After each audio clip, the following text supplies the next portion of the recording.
Continuamos en encuentros pedagógicos y hemos venido hablando temas muy concretos y muy coherentes con la realidad que se está viviendo a nivel nacional e internacional. Nuevamente nos acompaña en este sábado el doctor Orlando Acosta, profesor de la Facultad de Medicina de la Universidad Nacional de Colombia, investigador emérito de Colciencias y coordinador del Grupo de Biología Molecular de Virus. Doctor Orlando, buenos días. Buenos días, gracias por la invitación. Continuamos trabajando estos temas y ya habíamos hablado un poquito de las falsas noticias referentes al COVID. ¿Cómo entender esto de aplanar la curva que tanto sale en los medios y que todos hablan? ¿Cómo entender esta situación? Bueno, ese es un tema bastante interesante, desde luego, es de interés público. Este concepto está ligado a las medidas de contención, de mitigación, de distanciamiento social, y por eso es importante entenderlo para poder juzgar si esas medidas son apropiadas o no lo son. Entonces, en primer lugar, la noción de curva es bastante generalizada ya. Muchos ciudadanos ya la han incorporado a través de la prensa, los diferentes medios de comunicación, y se refiere esencialmente a la descripción gráfica de la manera como va creciendo el número de ciudadanos o de personas infectadas, cómo va creciendo el número de personas recuperadas, también cómo va creciendo el número de fallecidos. Entonces estas curvas son sinónimo, o se puede hacer la analogía gráfica con una montaña que tiene una determinada altura o un pico, es decir, en su altura máxima, y tiene también esa montaña una base. Entonces, esa misma área que está bajo esa curva, uno le puede dar una forma distinta, simplemente disminuyendo su altura y ampliando su base.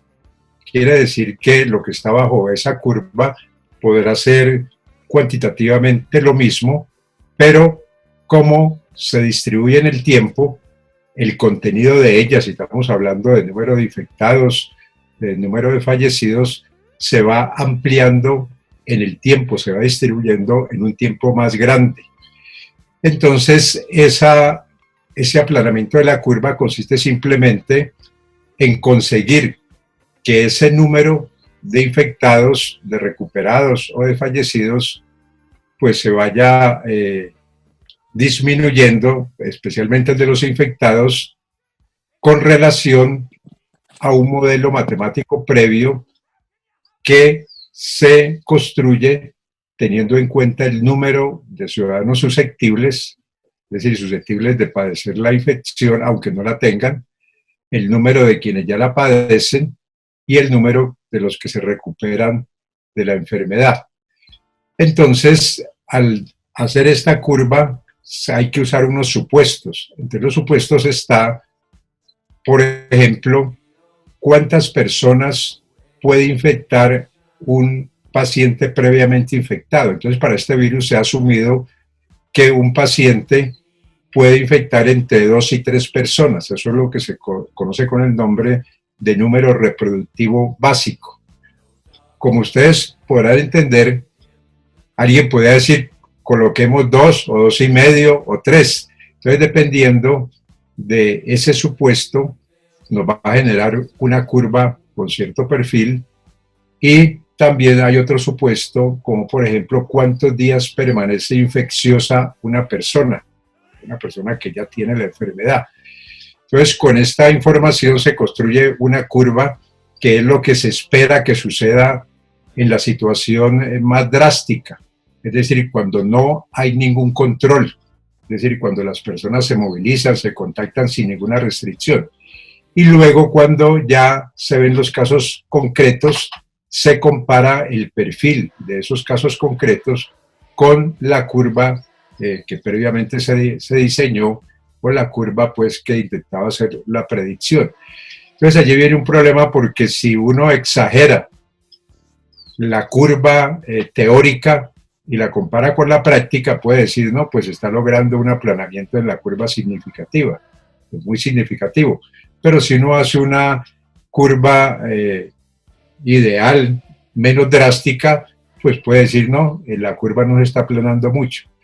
Pero aparte de eso, hay otro concepto en medio de esto, que es que las medidas de contención están dirigidas a que el número de infectados, pero sobre todo el número de hospitalizados, que realmente es una fracción menor, que necesitan atención hospitalaria, no vayan a rebasar la capacidad de las instalaciones hospitalarias físicas y del personal de salud. Entonces, allí, respecto a esto, vienen unas críticas y lo que se pretende es acabar con la pandemia, colocando medidas de restricción que finalmente eliminen todos los infectados, que no haya nadie a quien se puede infectar más, no haya infectados adicionales, o si lo que se pretende es mantener un número de infectados con el consecuente número de hospitalizados y de muertos distribuido a través del tiempo. Es decir, que eso no ocurra en 2 semanas, sino que ocurra, digamos, en 2 o 3 meses. Entonces, ¿esto qué propósito tiene? Está ligado al restablecimiento de la actividad económica. Hay sectores de la economía que son muy cruciales, por ejemplo, la alimentación, el sistema hospitalario, inclusive el transporte. Pero si se quieren reactivar otros sectores de la economía, hay que eliminar las restricciones para esas personas que hacen parte de ese sector de la economía. Eso puede propiciar nuevamente más contagios y al vigilarlos, al detectarlos, pues de esa manera se vuelve a tomar una medida cuarentenaria más generalizada si es necesario.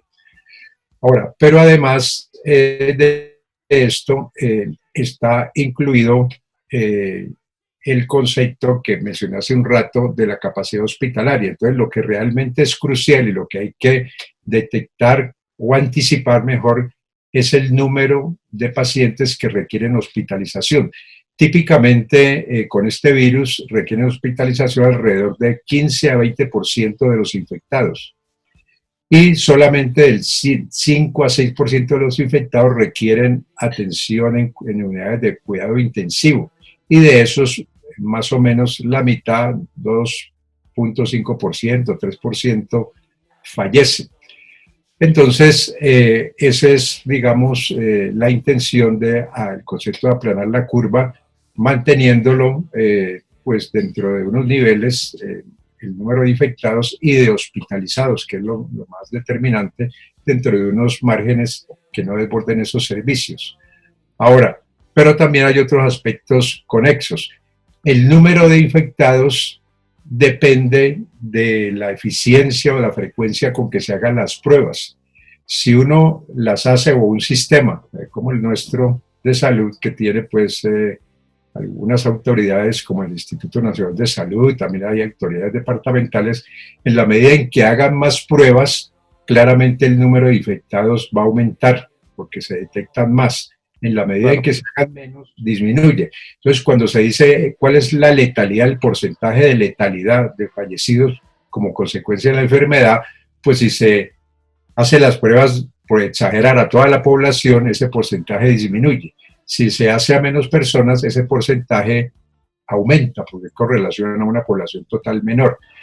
Entonces, es un aspecto que hay que tener en cuenta.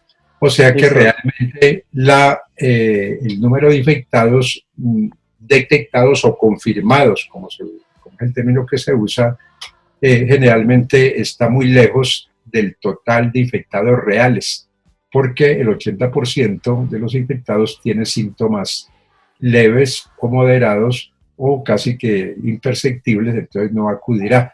Entonces son aspectos que hay que tener en cuenta y que guían la toma de decisiones, y que es importante que el público los conozca para que juzgue si las medidas de contención, mitigación o distanciamiento social son apropiadas o no. Muy amable, doctor, por acompañarnos siempre en este programa de Encuentros Pedagógicos. Bueno, continuamos en Encuentros Pedagógicos, muy amable, y a esta hora de la mañana vamos a una pausa institucional aquí en Emisora Mariana. Contigo somos un solo corazón. Ya regresamos.